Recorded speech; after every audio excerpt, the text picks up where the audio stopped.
This is the last section of the series of 4 sections of multiple choice questions. Make it sure that you have done all the 4 so that you will know your exact band score by the end. Before I start, I'm going to give you the list of some tips. The first tip is don't check answers from your previous section when you have a break. The break is for 1 minute. Don't waste the break. Highlight keywords. Don't write the first answer that you hear. They're definitely going to change it. Don't spend too much of time on one question.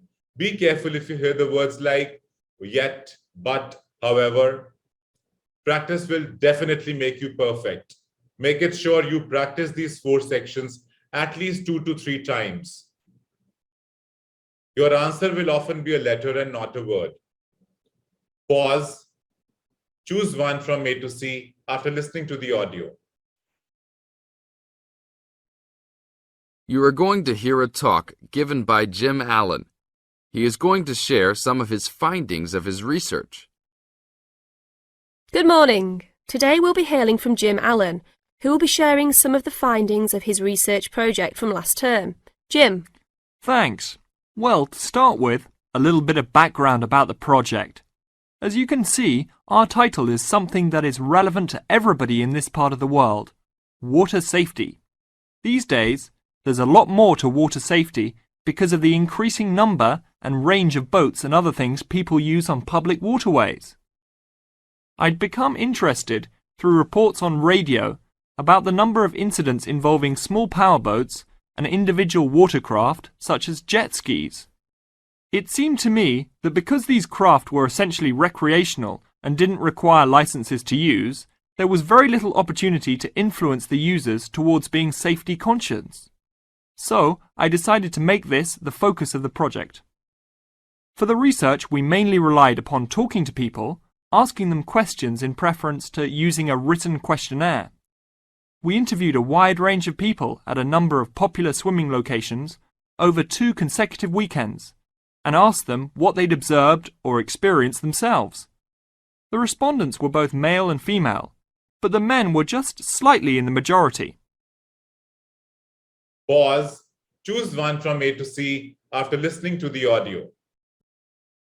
We were pleased with their willingness to talk about the subject, and all told, interviewed 145 people over the 2 weekends. So, what were the findings? As you can see, 86% of people reported having had some type of problem. A surprisingly large percentage, 27%, commented that they had found it necessary to shout at an offending powerboat, but the main type of problem was the deafening sound that some of the boats made. On occasions, this led to swimmers deciding to move to another location. So what strategies did people adopt to ensure their own comfort and safety? Pause. Choose one from A to C. Listen to the audio and choose.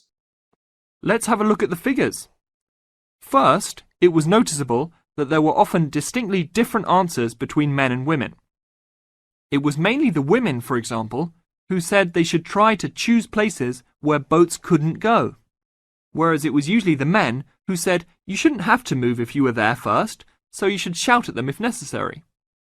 Both men and, it was women who said you should call the authorities if the situation gets too dangerous or the powerboat drivers are acting irresponsibly.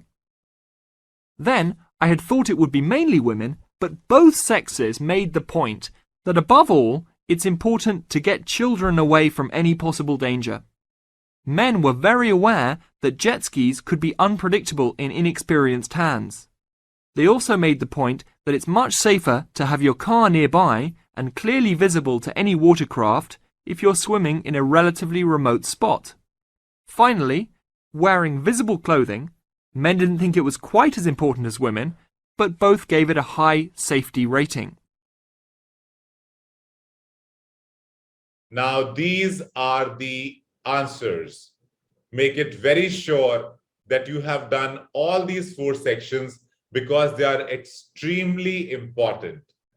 Thank you so much.